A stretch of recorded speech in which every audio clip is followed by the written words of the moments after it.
Okay, we will kick off. So welcome everyone. I'm Brooke. I'm from Women in Design and Construction. We've partnered with the wonderful Inspiring the Future team and TTM to deliver this presentation for you. I have set the chat function to only let you send messages to myself and my co-hosts today, and that's for security reasons. But if you do have any questions for us, please shoot them through and we'll try and cover them towards the end. I will get started now that I've got everyone here. So welcome to our Leaders of Tomorrow program. Today we're running through what a day in the life of looks like for these lovely ladies who have joined us. So we've got a landscape architect, a tunnel systems engineer, civil engineer, access consultant, construction manager, and development manager. Now, everyone has told me that there is no one single day in their life that looks the same. And look, I completely understand this industry is very unpredictable. So they've all done their best to try and put it all into a nutshell and see what it looks like for you. So let's go. So I just wanted to tell you all a little bit about who I am and who WIDAC is.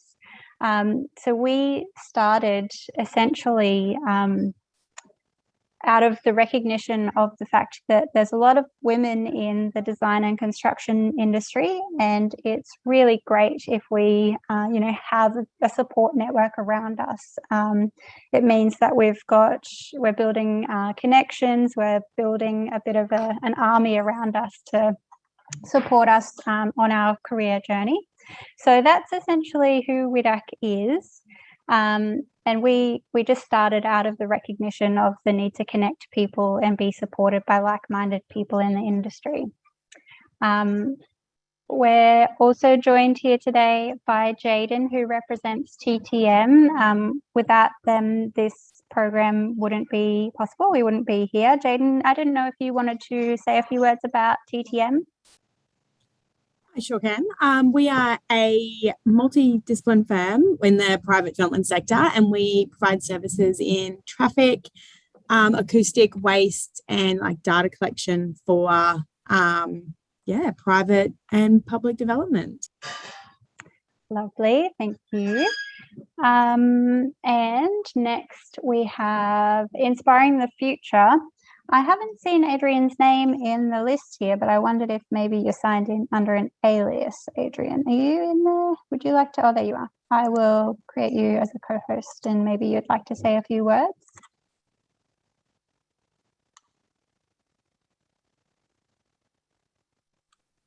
Hi. Yeah, thanks, Brooke. Yeah, Inspiring the Future. We are a not-for-profit charity working across the whole country. And our aim is to connect young people in schools and universities with as many people from the workplace as possible, so that they can be inspired, they can broaden their horizons and find out about opportunities they never thought of before, and help them to make informed decisions, both in studies and in career choice. So thank you for being a part of this. So essentially, let's get into it. So all of the lovely ladies who have joined us here to kind of showcase what they do for you, I just wanted to introduce you first, and then we've got a couple of questions that I wanted to discuss with them.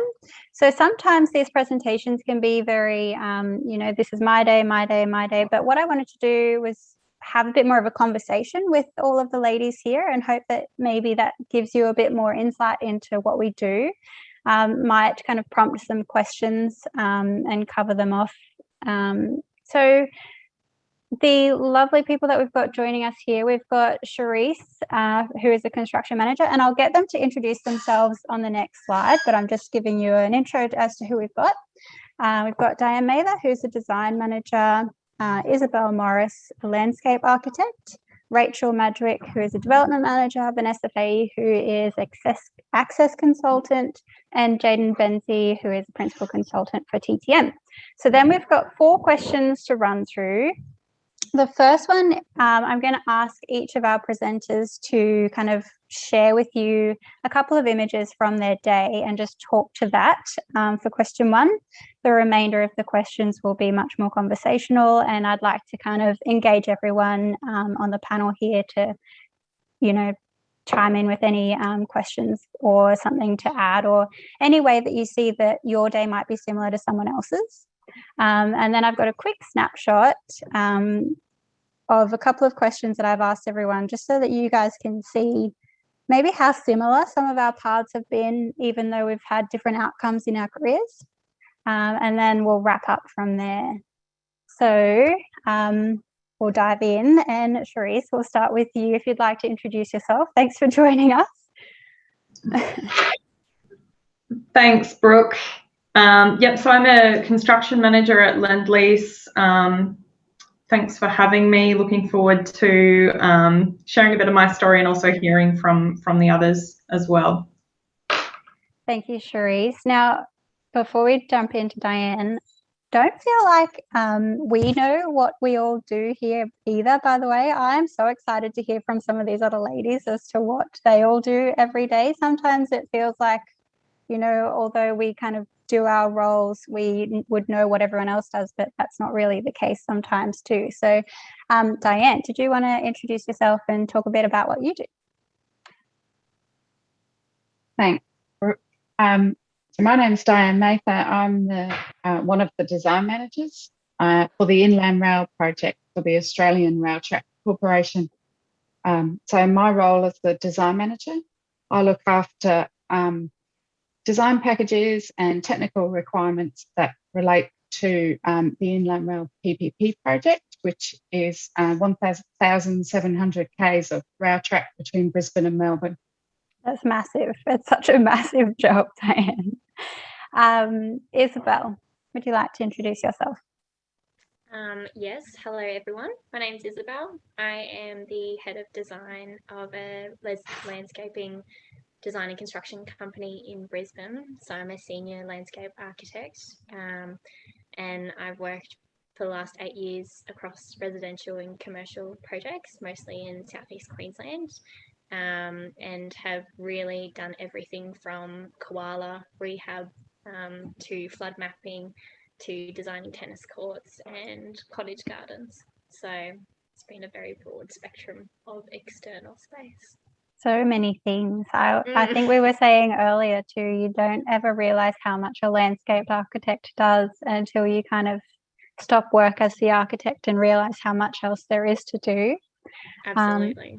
So great to meet you. Thanks for joining us. And then we've got Rachel. Would you like to introduce yourself as well? Sure. Hi, everyone. My name's Rachel. I'm an assistant development manager at Bluebird Property. I studied a Bachelor of Property Economics and graduated just last year in 2020. So I worked full-time whilst I was studying, which meant that I was really lucky to be able to get the experience whilst studying, so that when I finished my degree last year, I was able to get straight into this role that I'm in now. So I look forward to telling you a bit more about that shortly. Very good. Thanks, Rachel. And Vanessa. Hello, I'm Vanessa and I'm a disability access consultant. So what I do is look at buildings and during the design process and during construction, making sure they're accessible for people with disabilities. So looking at the circulation spaces and ramps and lifts and toilets. And so I'm come from a background of occupational therapy, and I'll dive into that a little bit later. Awesome. Thanks, Vanessa. Jaden. Hello, I am a principal consultant at TTM and I'm a traffic and transport engineer. I have a civil engineering degree and have landed in development and basically look at anything and everything to do with traffic aspects of both public and private development. Nice one, ladies. So I don't know if you guys are all starting to get a bit of a picture here of just obviously how different what everyone does here, but also maybe if you're starting to understand where some of the crossovers are and how that maybe relates to some everyday things that you experience. For example, like coming to school, if you've ever crossed a train track, or if you've ever been through an intersection, or if you've ever used a public bathroom or had to use a public space, or, you know, there's all of those things, and all of these people here are representing a huge involvement to bringing together some of those spaces. So that's why we wanted to bring them to your attention and just, I guess, showcase how they all play a part in your everyday lives without you even knowing. So question 1 is essentially just asking or getting everyone to run through what their typical day or week or maybe month or couple of months might look like for them. And what I've asked them to do is all prepare a slide each. And so we'll run through that in the order of Rachel, Vanessa, Jaden, Charisse, Diane and Isabel. And then we'll move into the last 3 questions where we'll just have a bit more of a conversation. So Rachel, would you like to run us through what your day looks like? Sure, thanks, Brooke. Like you said before, no day is the same. So I've tried to just put a few images in here that can kind of summarize what I do. So the first picture on the bottom left is my amazing team, minus a few people. So these lovely ladies inspire me every day and teach me everything that I'm doing. So I feel really privileged to be working alongside them. They all have different skill sets and abilities. So it's very, very lucky to be working with them. The second photo there is me just on site. So we visit site probably about once a week for each of our projects, where we check in with the building team and make sure that the project is being delivered on time and on budget. So we check all the new things that they do each week. And it's mostly residential projects that we do, so predominantly apartment buildings. So that's really fun. You're not stuck behind a desk every day. You get to get out and go into the field, which is something that I really love about my job. The top photo there is a photo of our first Bluebird project. So it's a luxury apartment building on the Brisbane River. And as you can see, it's a pretty cool design. It's currently being assessed by council, but we're hoping to start construction next year. So at this point of time, we're working with the consultant team. So your consultants are people like engineers or town planners, where they all have their own specialty and their own expertise. So as a development manager, we're responsible for pretty much getting everybody's knowledge and experience, putting it all together to then make a successful development. So one of the things I love about this project here is that we have a really big focus on sustainability. So I'm loving finding out about what makes a sustainable building and how we can actually help the environment through our built form projects. And then I've just popped in a quick little video here of a crane on site. So it's just an example of one of the things that we get to see on site, which is pretty cool. And it's literally bringing buildings to life. So this is a project we've got up at the Sunshine Coast that we're almost completed now. So yeah, hopefully that gives you a bit of a snapshot of what a day in the life is like for a development manager. Thanks. So good, Rachel. Thank you so much for sharing. I'll pop that presentation back up there, and we're going to move on to Vanessa next. Well, again, yeah, so the day, what happens is that I am able to work in the office as well as go to site. So one of the things that I get to do is go to site. So the top 3 photos, we get to go to site of and inspect existing buildings and making sure they're accessible, assessing them to ensure, see if they're accessible, and measuring heights and toilets. So in the photos above there, you can see measuring, someone's measuring the stairs. So making sure someone can walk up and down the stairs safely. Then, and then you've got collaborating in the office. So when we're in the office and there's design issues about with people with disability and the built environment, so we need to ensure that we can give the best outcome for the client and the community. And so in the top middle photo to the right, you've got a picture of people in the office collaborating. What's extra special is that the team environment, and we ensure that we get out once a week or catch up with people in the clients and within the office, so we can enjoy some fun activities, as you can see in the bottom right hand corner. So what I find that I like completing as part of my role as an access consultant is ensuring that we improve the built environment. So on the bottom two left photos, you can see one with a step and a ramp, which is is not accessible. And then you've got the middle photo at the bottom there that's fully accessible. And that's what we're trying to ensure when we designing buildings and building them, ensuring that they're safe and accessible for people with all sorts of disabilities, such as people in wheelchairs, people with a vision impairment. And so we look at all the design aspects there, so colour contrasts, large spaces and things like that. And also attending conferences and making sure continuing improvement. And one conference I was able to attend was with Dylan Alcott, and he's an Olympian and Australian Open Championship and all the other tennis competitions.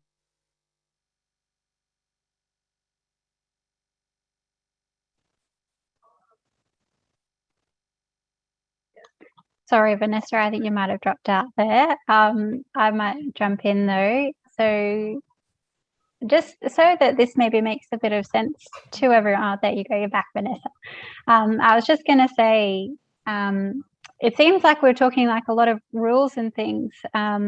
Vanessa, did you want to kind of touch on like why there are these rules in place and who decides these rules, and maybe the kind of connection to all of these other ladies and what they do and how you impact their definitely outcomes?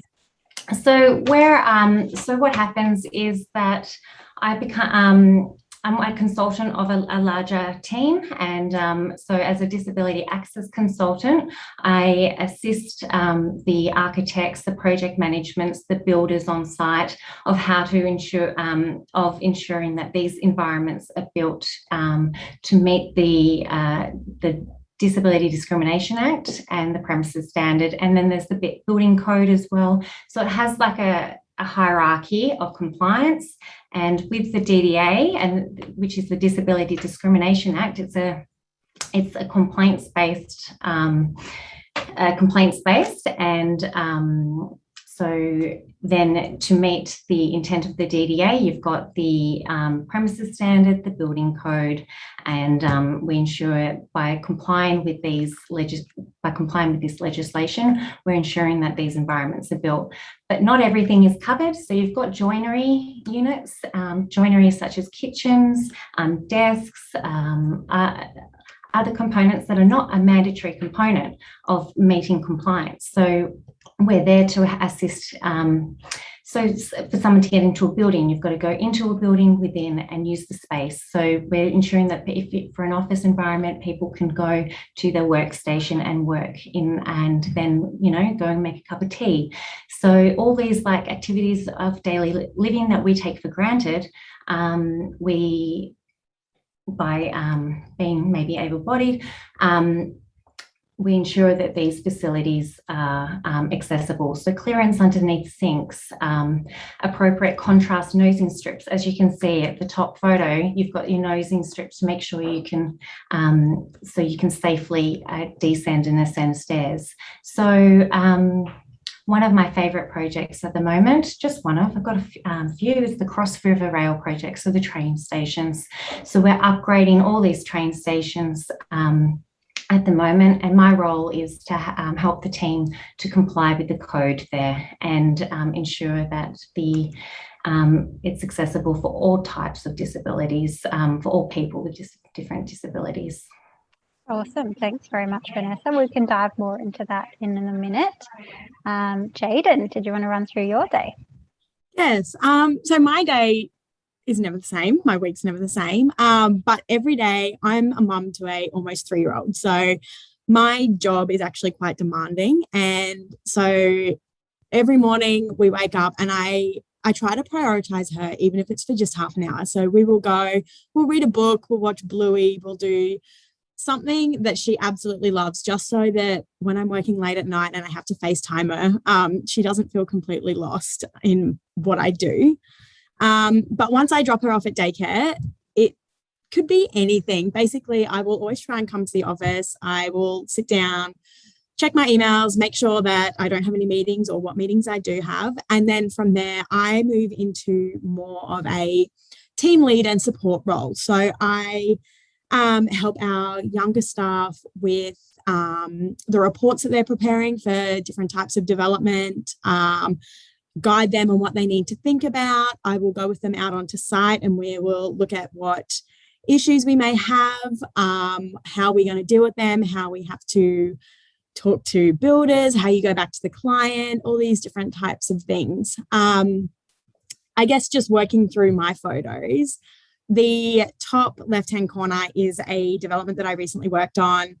And I just tried to show the scale. So I guess we're really lucky we're exposed to a whole different mix of development, whether it's commercial, so office buildings, resi buildings, shopping centres, ground floor retail with either resi, student accommodation, aged care above.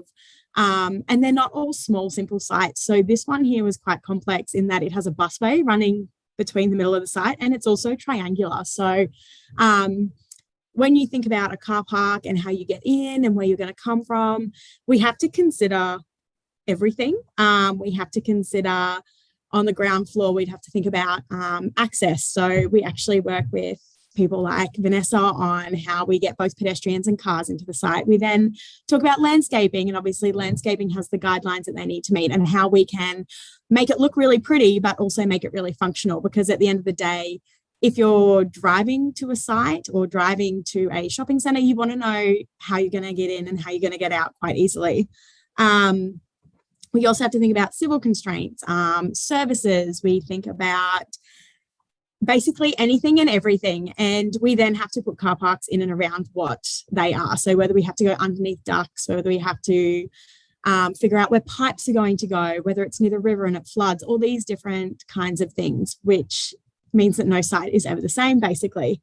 Another cool part of our job is going out on site and going to meetings. So there's a couple of photos here. So the one in the top right-hand corner is me and one of my colleagues. We had a meeting and we thought we'd try out green scooters, just so when we're talking about them, we kind of know what we're talking about. But we get to try out all the fun stuff. So scooters, bikes, like we were using Uber before it became like a popular thing, all these kinds of things, just to show and give, I guess, some idea to our clients that this is how it can tie into their design.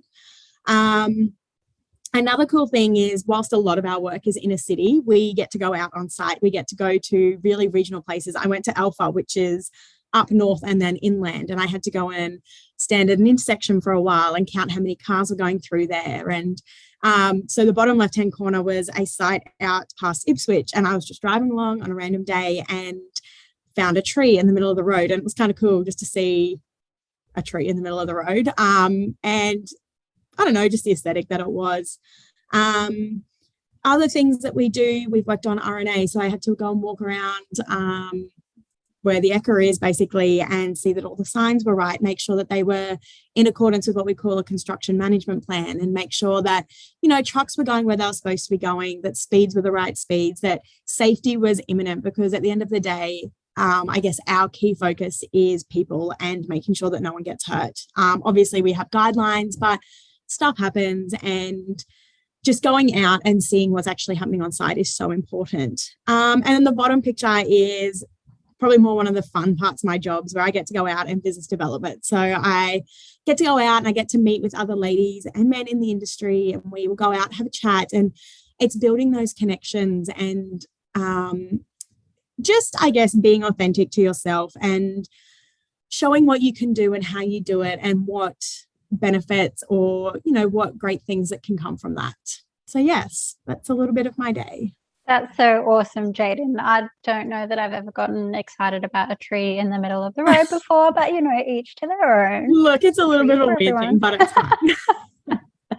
fine. So good. And, the bus situation through that building, I cannot imagine how much of a nightmare that was for you, because the architect's got their opinion on how it needs to look, the client's got their opinion, probably the development manager has their own opinion, the construction manager has their own opinion, and then council and DTMR have their opinions, exactly. Which is really difficult. Trying to make everyone happy can be a really difficult task. So many stakeholders.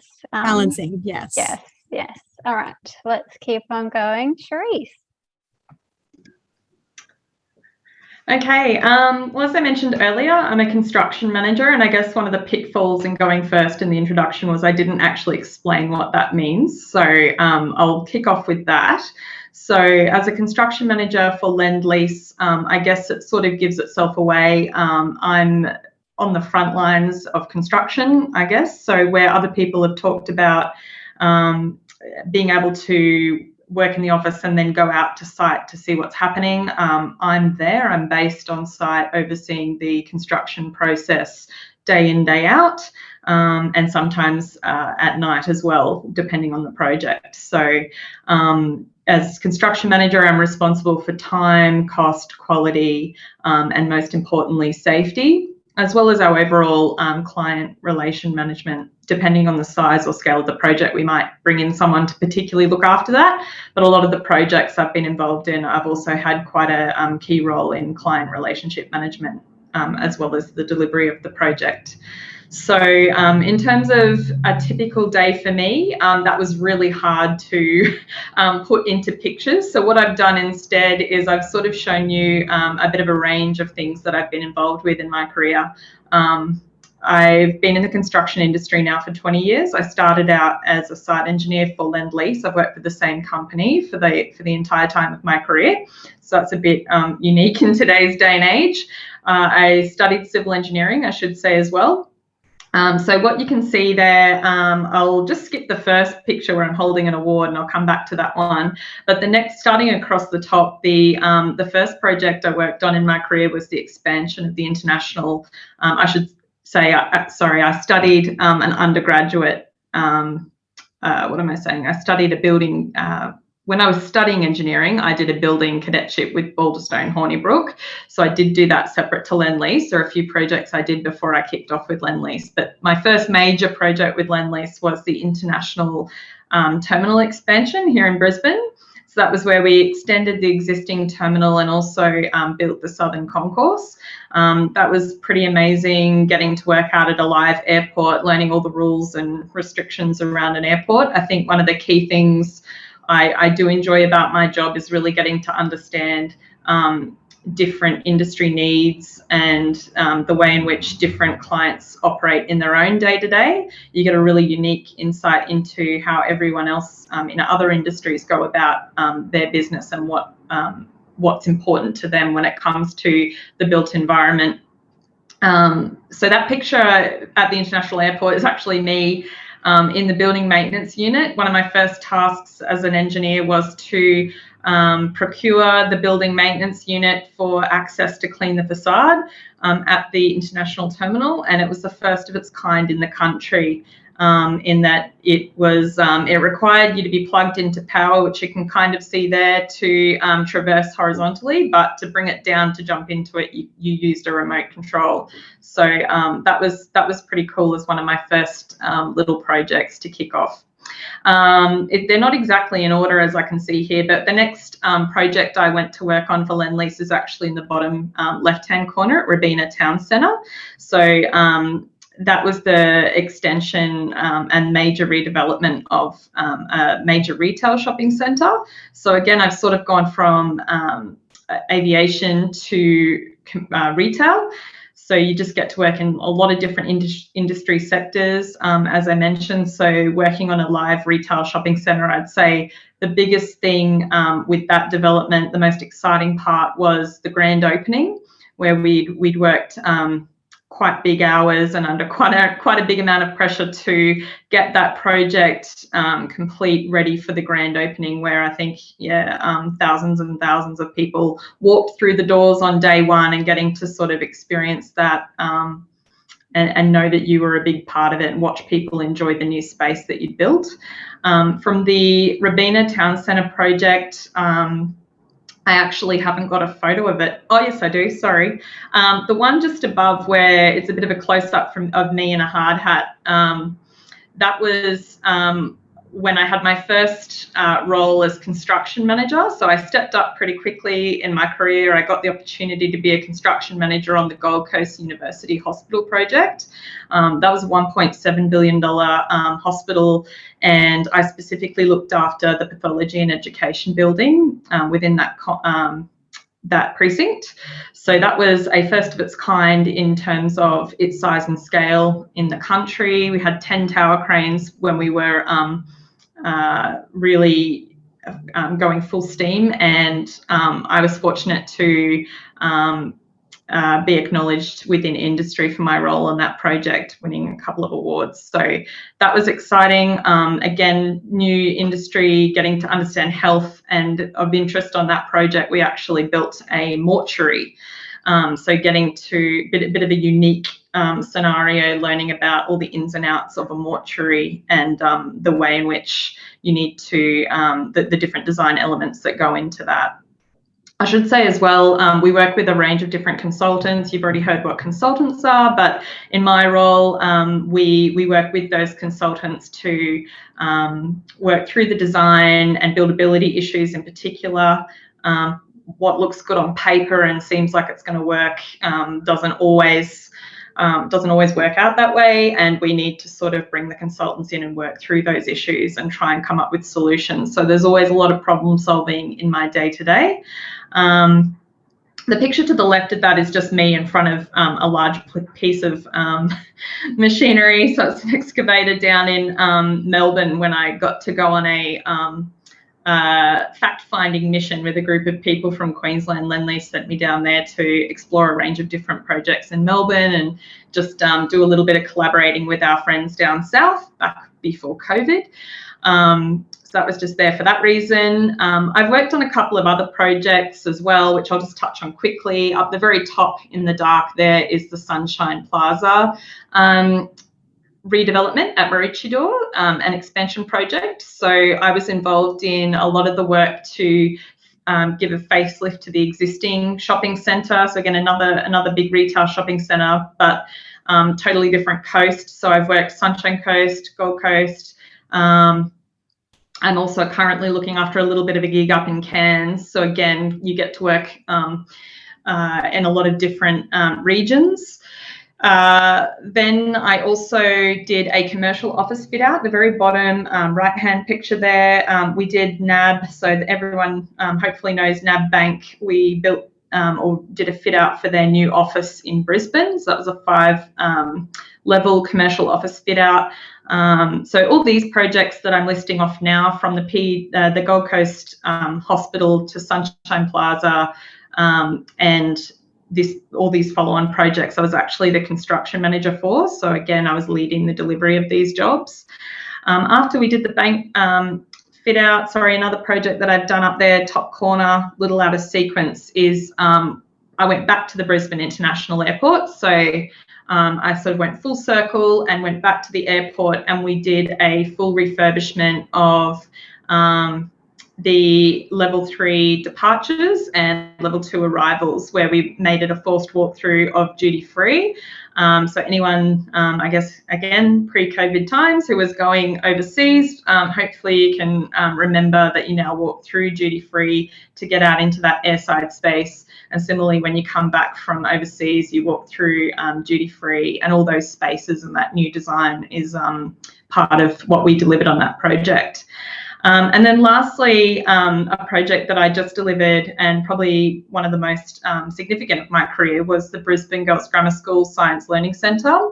So I'm an ex-student of the school. I graduated quite a long time ago, but I recently went back there last year, and we delivered their new Science Learning Centre. So that project was a pretty impressive project, architecturally the most challenging one that I've worked on. It just goes to show it's not always size and scale that makes a project complex. This building had a faceted curved optical illusion facade with the 9 different shades of green that you can see in the middle there. And then the bottom picture is just beneath that is showing the internal part of the building where there was a void shaped like Einstein's space-time continuum that was open at the roof. So in the event of rain, you actually see the rain sort of quite beautifully falling down through the middle of the building and into some elevated pavers below. On that project, we did a lot of stakeholder engagement, took students on tours, which is the picture you can see just next to that one was me leading a site tour. So again, my role, I feel, is all encompassing. You're never bored. There's never a dull day. Very hard to put into what a typical day is, because there just isn't a typical day. But yeah, hopefully that gives you a bit of an idea. So much there, Charisse. It's easy to see how you've lasted almost 20 years at Lendlease. You've just had so much different variety, like so much variety there. So congratulations, Diane.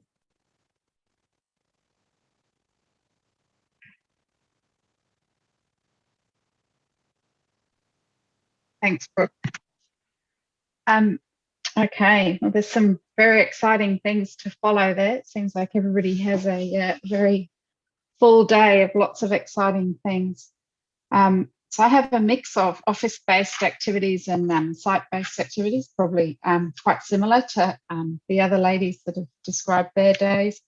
I have a range of photos here. So this one on the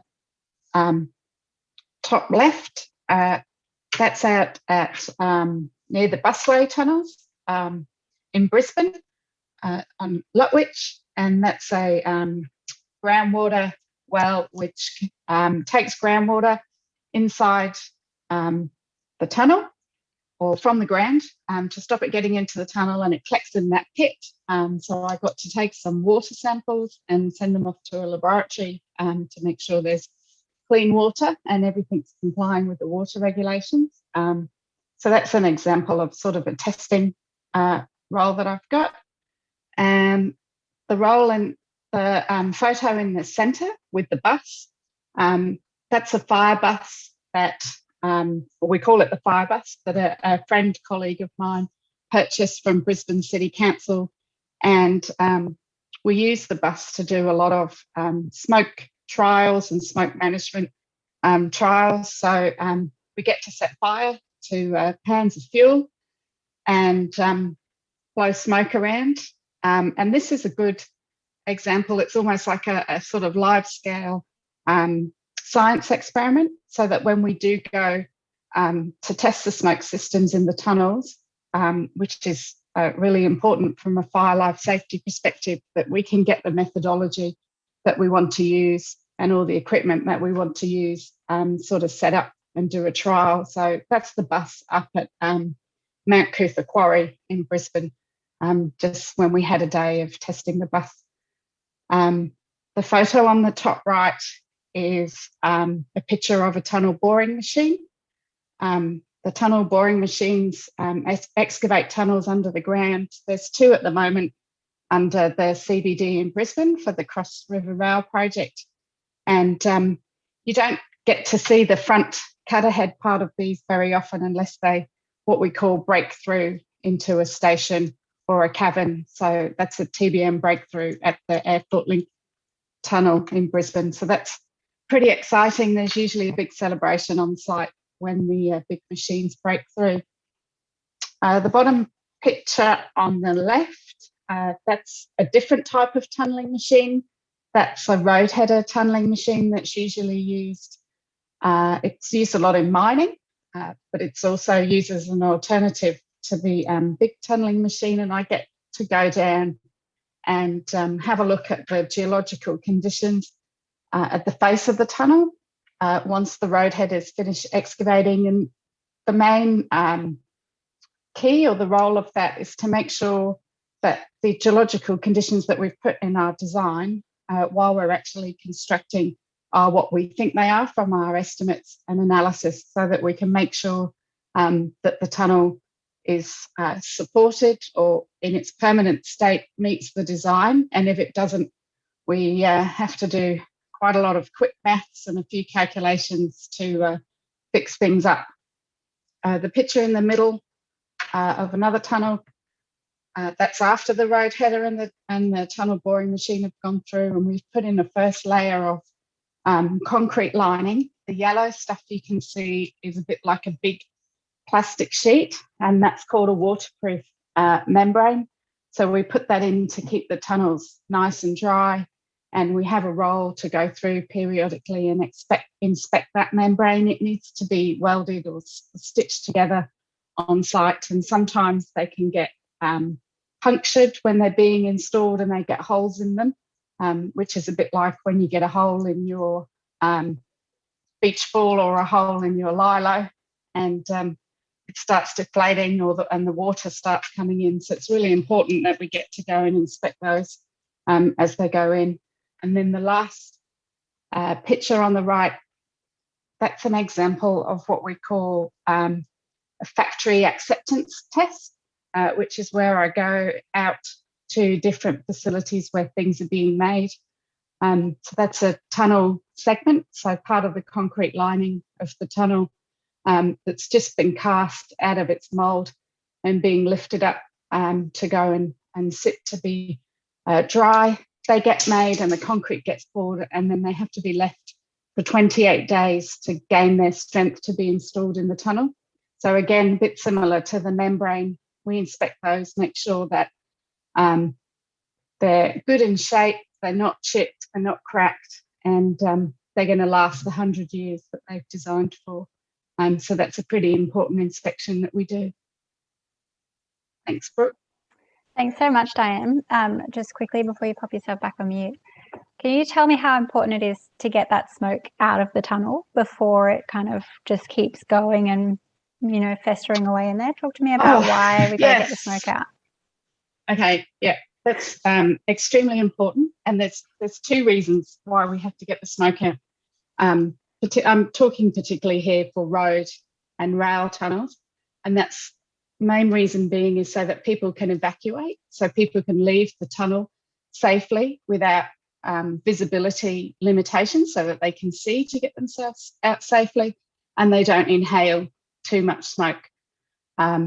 So we need to make sure that if there is smoke in the tunnel, that it's either taken away from the direction of the fire or from opposite direction to where people are evacuating, so we can blow smoke in the opposite direction. Or in the case of the road tunnels in Brisbane, they have what's called a smoke duct, which is a tunnel inside the tunnel which sits in the crown or the roof of the tunnel that sucks the smoke up into the top of the tunnel so that the smoke is not around the people. And then the second reason, or the second thing, is after people have evacuated and there's no more people left in the tunnel, the fire brigade have to get in and fight that fire.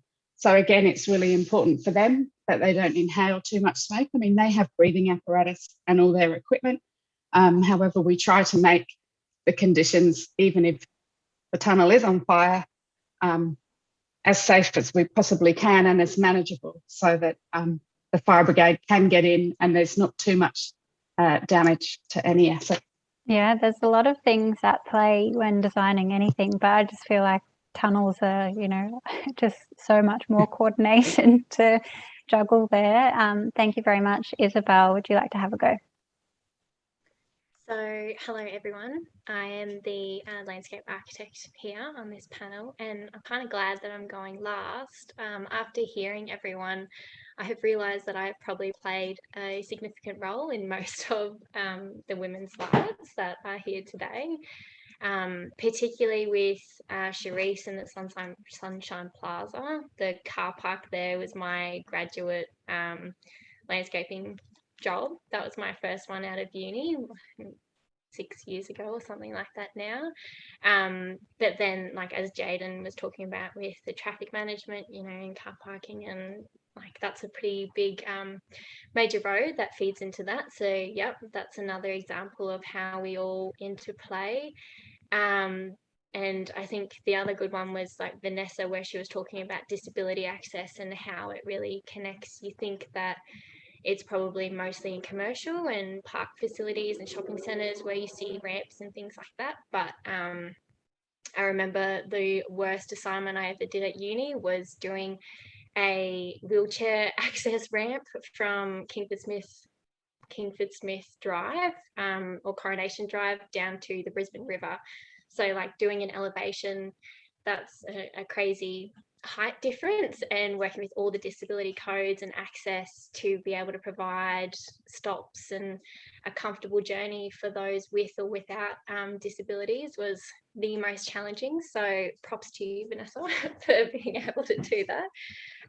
But I predominantly work in residential now, and I do have a number of clients that still require those kind of codes that either might fit themselves or a family member that has a disability, or even like elderly parents. So I think that's been a massive thing that we work through as a landscape company, and as a landscape architect, you're kind of across the building codes and Australian standards on lots of different parts, and it is a forever learning journey depending on the stakeholder that you're working with at that time for that specific project.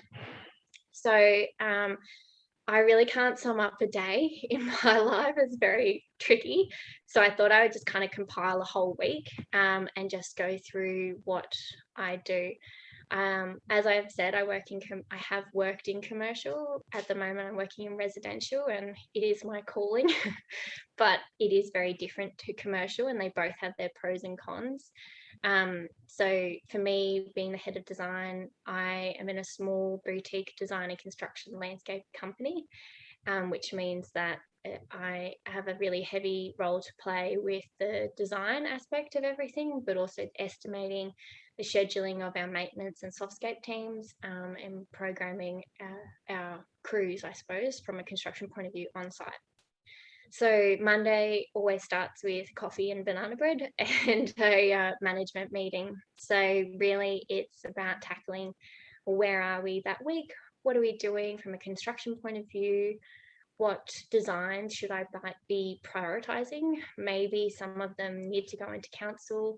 Maybe council have come back to us with some revisions. So from a construction scheduling point of view, they would have more priority over a new design client, because we want to keep churning that construction wheel, particularly in residential, where you always want to have some on the go or some waiting to go, so that queue is kind of always filled. So operations meeting is a massive starting point to the week. And really it's a meeting with myself and the management team to figure out, where are people? What are we doing? We really want to move them from design into quoting, into coming up, and then what jobs are actually happening this week. So that big blackboard is a wall that we painted in our office, because my list just got too long for my sticky notes and I needed a really big visual to-do list, and that's what that is. But it's really great, because then when we have our toolbox talks with the construction crew and the foreman each week, we use it as a bit of a talking point chat to go through each of those, so that they know what they should be working on, but they also know that there is things coming up, and that there's, I suppose, plenty of work on the horizon. So really, I'll go from an operations meeting to on-site inspections, and generally that is more with checking in on the crew. We normally juggle a couple of different construction jobs over multiple months, so it's generally good to have a few on the go at the same time, and which is great for me, because then it means I'm exploring more clients and I'm getting to see more of my designs come to life, which is the most exciting part of, I think, any design job, when you are spending months and months on paper or in 3D or on yellow trace, and it's all super sketchy, and then all of a sudden there's a hole in the ground and it's the pool that you dreamt up 6 months ago. So it's pretty exciting to see that transform, but it's also really important to make sure you go on site you see what challenges the guys have found. As Cherise said, like, things on plan don't generally, well, can sometimes have bumps in the road.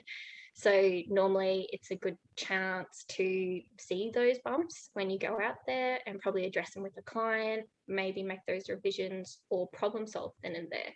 It really is a matter of thinking on your feet sometimes. But I think as a designer, when you have that really good connection with the client and a really good relationship, you're able to come up with those solutions really fast because you know what they want, you know how to get there, and you know what solution fixes the problem.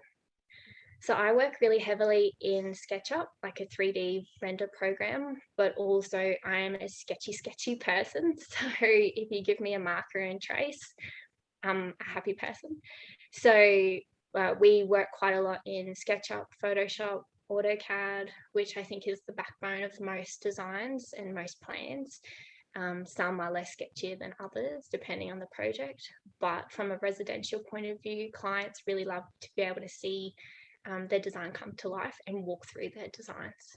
So we work with our design team in-house here, and I work with them to make sure they're on track, they're meeting the brief, because the brief is the most important thing. And clients, particularly in residential, like, they live there, they know what they want, and they know their brief far better than you ever will. So at the end of the day, you need to be across it on all aspects. We generally split up our design process into 3 stages, and it will really go from concept design, which is that sketchy stuff, to construction drawings, and that'll be more that construction management plan, construction, it includes everything from service connections, so sewer, stormwater, gas, electricity, to engineering plans, which will be your retaining walls or a pergola or a pool or a deck, and then really include everything planting wise. You might have a couple of feature lights, you might have fencing, or a pool house or anything like that. So landscape architecture really stops where that back door starts, and it's everything outside. You kind of say it to people and they're like, well, what about this or what about that? And it's like, no, it includes that too.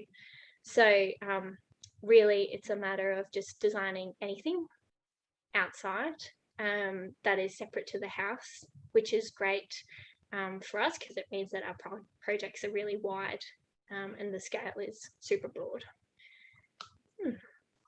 Thanks so much, Isabel.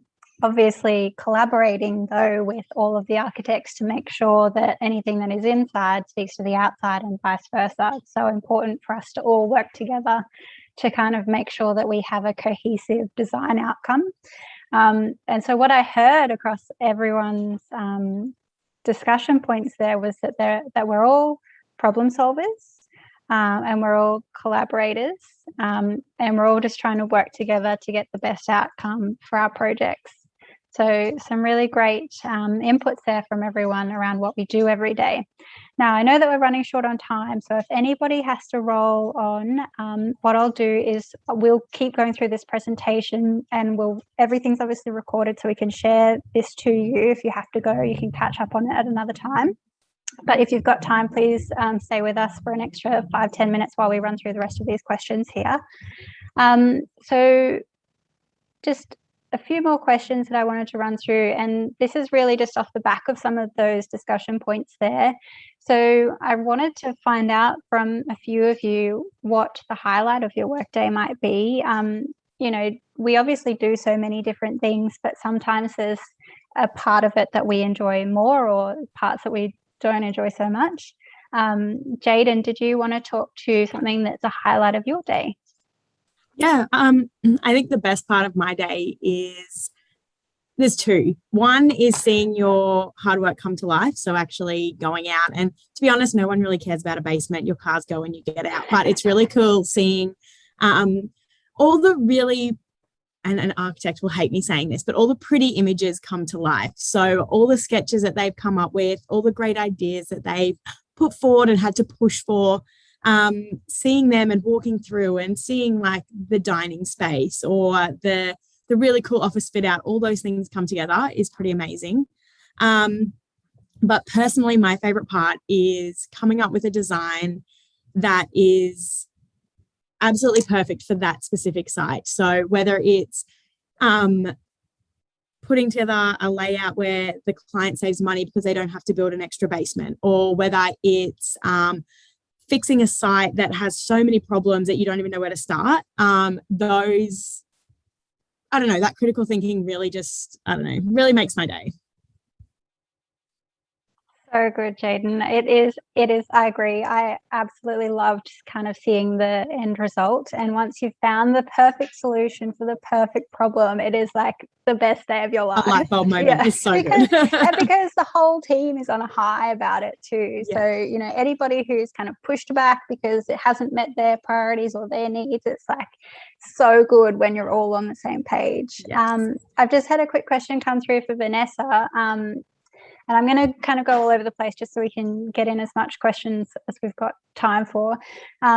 Somebody's just asked, I guess, how common it is for people with an occupational therapy background to go into Access Consulting, and if you feel like you're the only one, or, you know, maybe talk to that a little bit, if you could. Yes, hi. As an Access Consultant, there are many people that have a background in occupational therapy, but there are also other backgrounds. There's architects that have turned and started doing Access Consulting, building certifiers, other consultants in the industry, project managers. There's a lot. As an OT, I can probably bring a background of you know, the holistic approach for an individual with a disability, and then advocating for the groups of people with disabilities. But then you've got the architect who has the design background, understanding of how building is designed. And then obviously building certifiers, and they have the background of like the legislation and what is needed.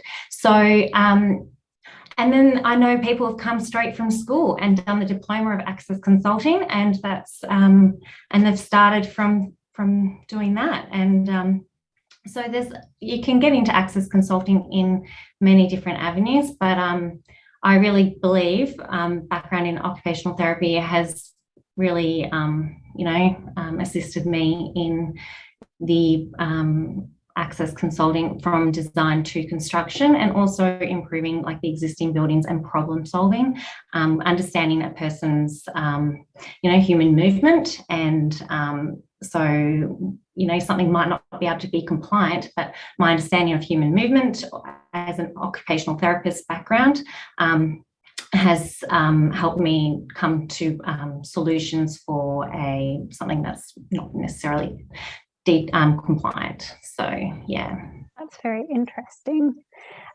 Sorry, yeah, can I add something there?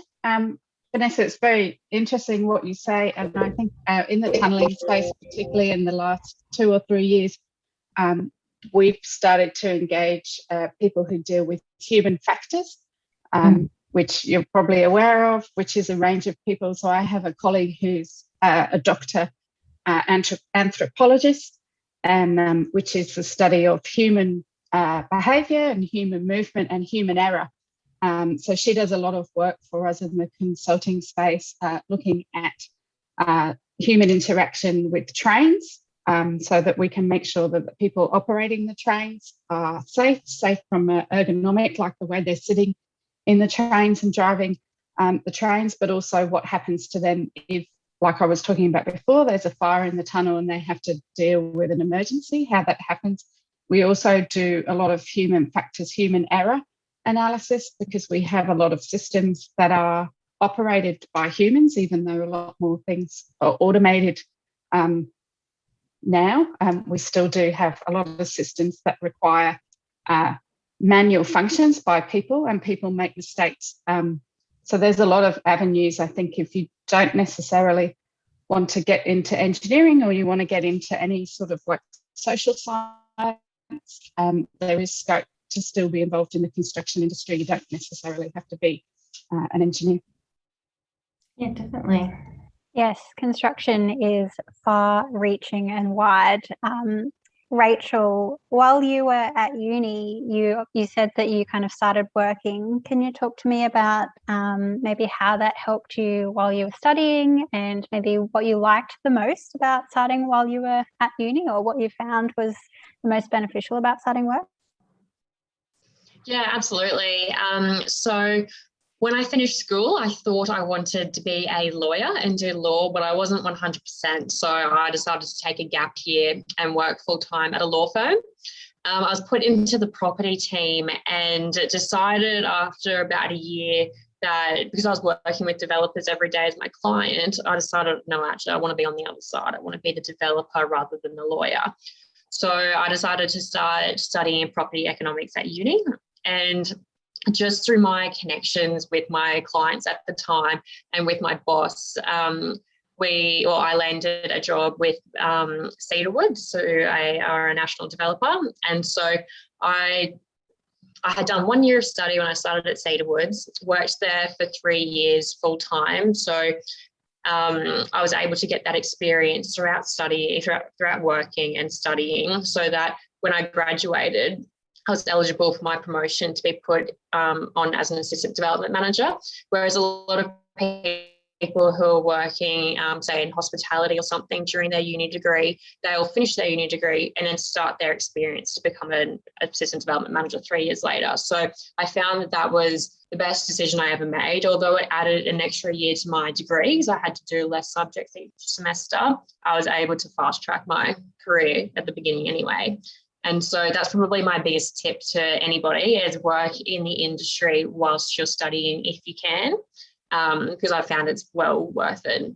Just getting, when you're working whilst you're studying, you work out what is, I suppose, relevant in your studies. And so you're able to apply it to your work and vice versa. So everything becomes more practical and realistic. And I found it helped me in both senses, working and studying, to have them kind of be aligned at the same time. Yeah, so good. I wish that I had tried a bit harder to get a job while I was at uni. I was one of the ones who worked in hospitality. So, you know, it is tough though. It is tough. And then you come into, and then you come into the industry and you're surrounded by all these people who landed jobs, and you're like, well, how did you get to be so lucky? But even maybe before we knew what we wanted to study, there's a question in here, I guess, is there three of you, Jade and Diane and Sharice, who studied civil engineering. Would you say that, what subjects did you study at school, and what would you say is probably the most relevant at school that you should be studying if you wanted to kind of get a feel for what you'll be doing in civil? Diane, if you wanted to answer first.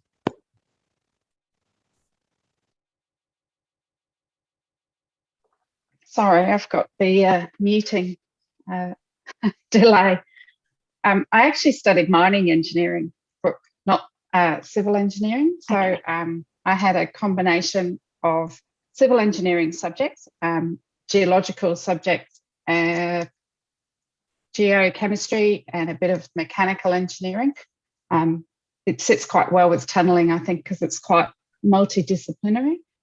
I think maths is definitely a good strength to have if you want to do engineering, but it's not essential. I think there's a lot more opportunities now in engineering. A couple of science subjects, I think particularly for mining engineering, are good, probably for civil engineering too, because of the environment and the link there. And there is quite a lot of reading and writing that you need to do in design reports and going to meetings and putting proposals together for clients.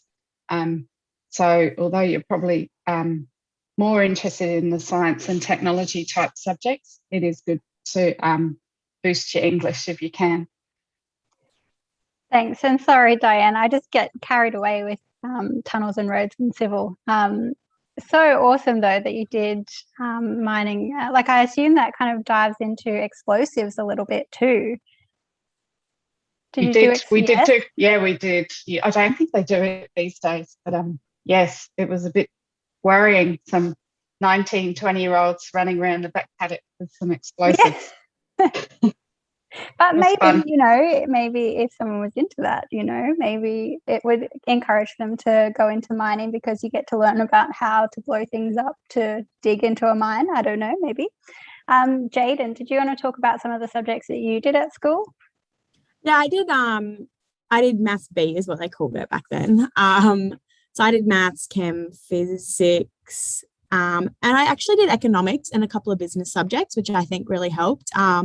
Like Diane said, a big part of my job is actually writing reports. So you have to write a report that's highly technical but can be read by anyone, because our reports actually put online and the general public can come through and read them. So I think having that communication skill is really, really helpful. But also just being able to talk to people. Like, I don't write very well. It's probably one of my weaknesses, but being able to go to a meeting and say what you have to say and be able to communicate what you need to communicate is really, really important. You're talking to a broad range of people. You're talking to young people who are only entering. You've got people who have been in the industry for 50 years. So just being able to get your point across succinctly, because you don't want to be in a meeting for 4 hours, is really important too.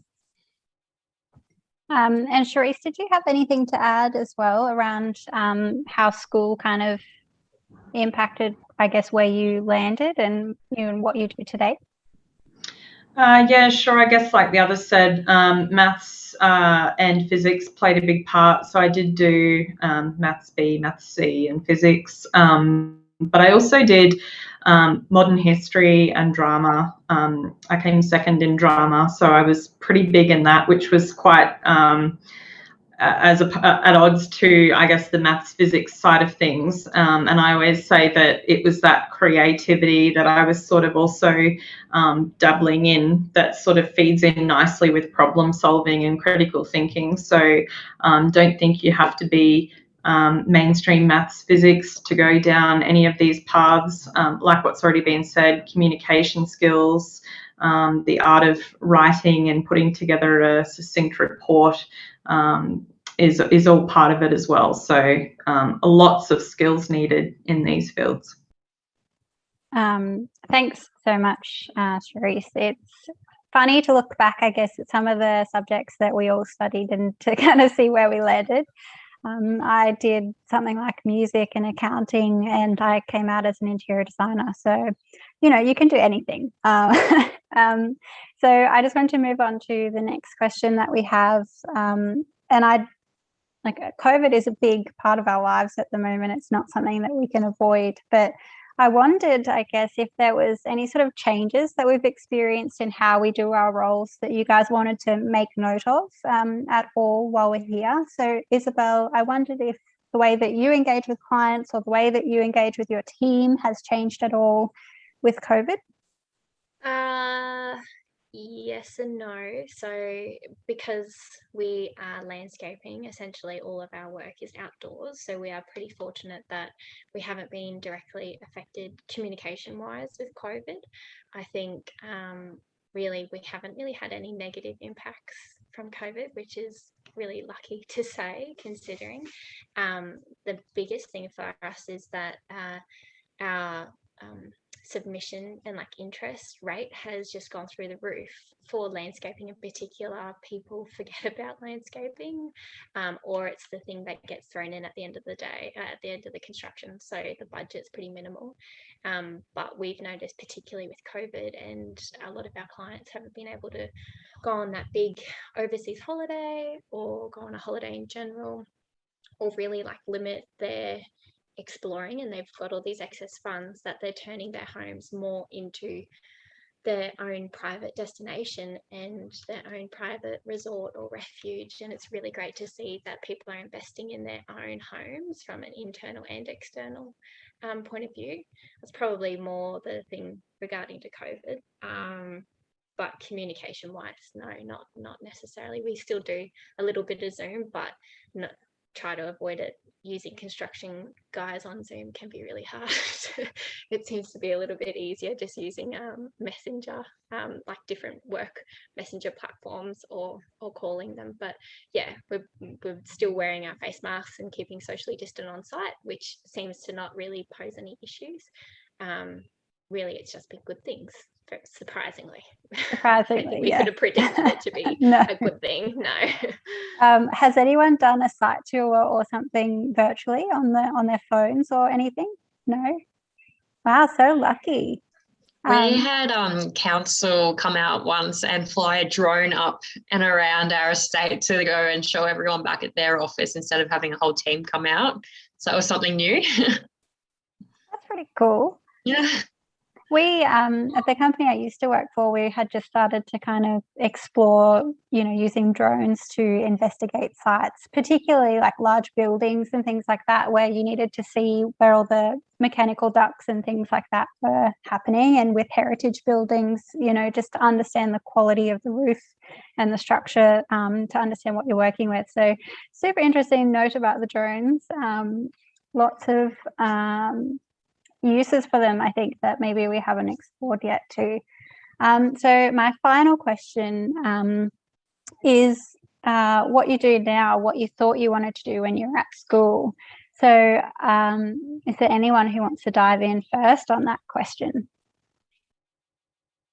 I'll probably go, mainly because I always wanted to be a journalist, and it really wasn't until the week before QTAC, I don't know what it's called now, but the book of courses that you pick your course out of.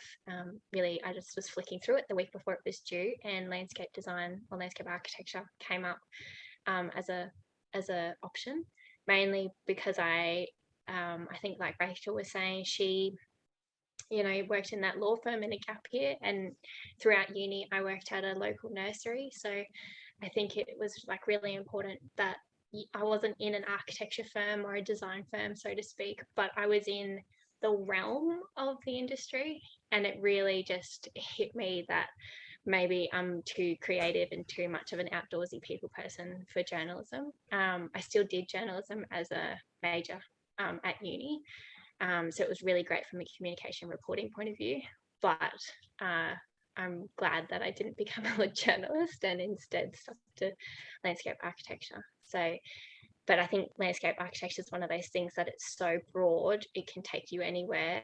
And I think that's why one of your follow-up questions, Brooke, when it's like the skills that you learn at uni can take you to so many different places in the construction industry and design industry from an external space point of view. Yeah, so just on that, obviously, Vanessa, you started out as doing, occupational therapy, and you took that into something else. Did you want to do occupational therapy when you were at school, or how did you think that was going to be where you landed? Yeah, well, for me, I didn't really know what I wanted to do. What I wanted to do was to be able to help people. I was just trying to find a career path that would do that. So what I spoke to the career counsellors a lot, and I learned about occupational therapy. I had no idea what it was, but for me, it gave me different avenues. So I knew that I could work in aged care, children, private practice. I could work in all different aspects of occupational therapy. I didn't know Access Consulting existed back at this time either. So I was just like, at least I knew I could work in different areas. So I'm not like, studying just for one pathway. That was why I undertook occupational therapy, and I knew I could help people. So, but first of all, I took a gap year. I took a year off because I had no idea. Like, I was just like, I just wanted to have some fun before studying and trying to work out what I wanted to do for the rest of my life. And then I did occupational therapy for a couple of years, working in hospitals. I knew I didn't want to stay in a hospital for my career, but I was doing the bread and butter. So the skills that I learned as an occupational therapist when I was studying, I did the bread and butter, and that was great. And then I had the opportunity to work in community occupational therapy, and then learning on the job Access Consulting. I had no idea. I learned all the standards on the job, so all the Australian standards for disability access. So I was just doing half OT and half Access Consulting, and then I ended up just going into Access Consulting 100%. So, and haven't looked back. And then I moved to Queensland. I'm from Melbourne, and then I moved to Queensland for 3 months to help out act in a roll up in Brisbane. And now I'm here 5 years later, and I've got business in Access Consulting. So it's great. So good.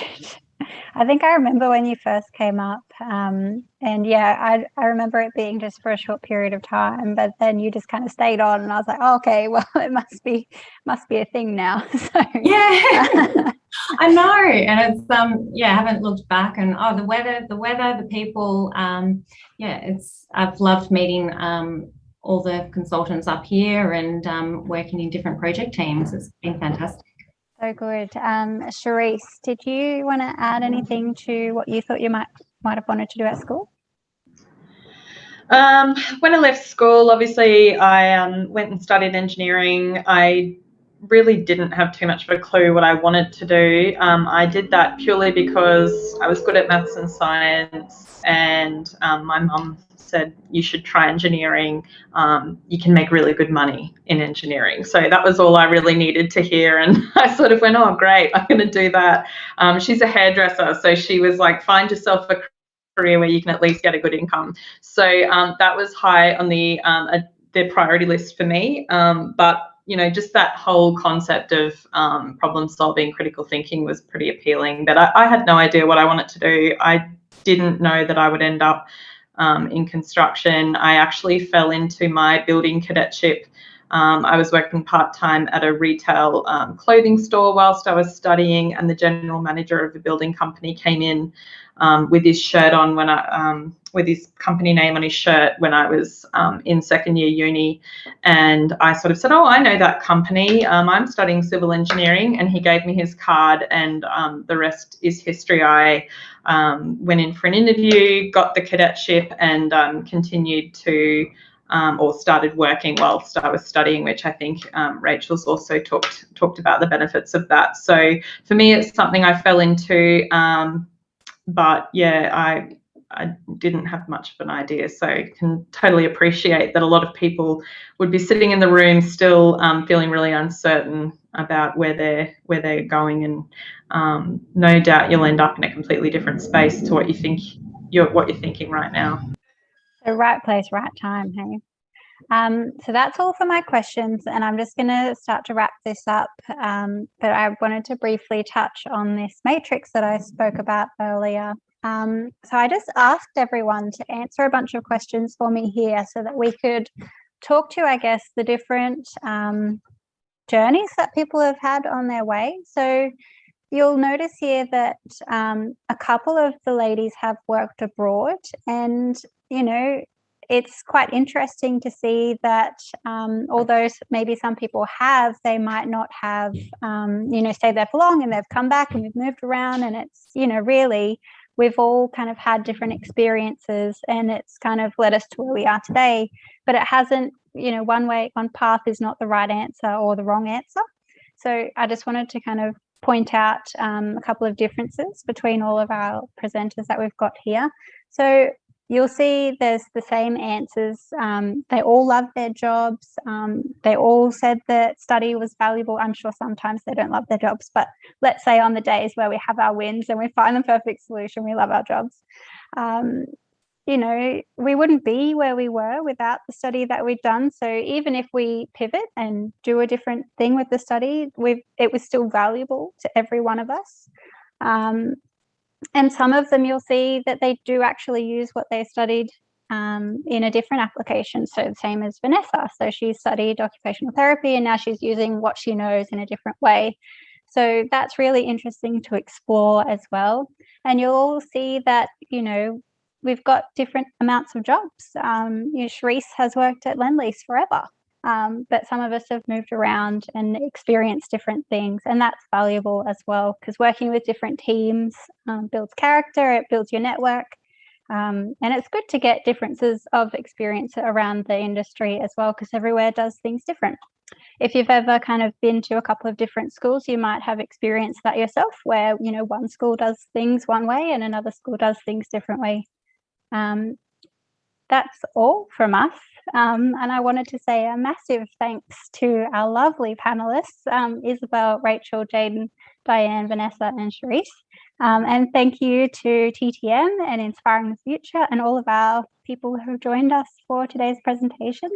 That's where I'll leave you. Thanks very much for joining us.